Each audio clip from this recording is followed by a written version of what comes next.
The book that we will be talking today is The Legend of Willaim Tell, and it is written and illustrated by Terry Small. It's an older book. It's from 1991. Just have some nice deep Swiss red here on the cover pages. And the illustrations throughout this book, you'll see the text will be in these kind of nice manuscript style squares here, where the illustrations will be on the page opposite. So, and you can see the small illustrations as the story gets going will actually kind of foreshadow what's going on in the illustration. Now, this story is also told in verse, so I'm just going to read the first few verses for you. So, the beginning. There's a land where the mountains plunge to the lakes, and the rivers run deep and wild, and the pines reach up where the ice creeps down to a place where fortune smiled.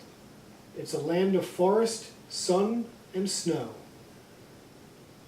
where the winters are harsh and stern, but the summers are bliss in the land of the Swiss by the shores of Lake Luzerne.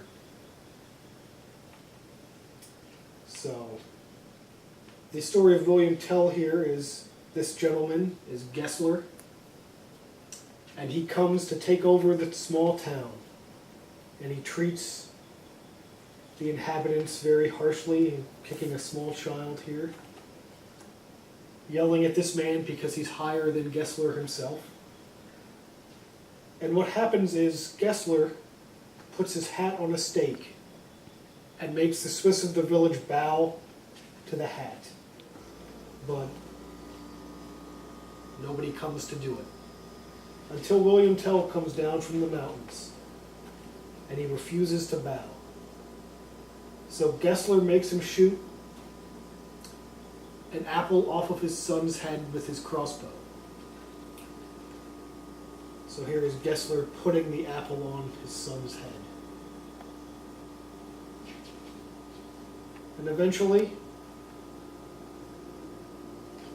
the crossbow bolt hits the apple, and Willaim Tell is the great hero, because as Gessler goes to seize Willaim Tell, the crowd throws him out of town.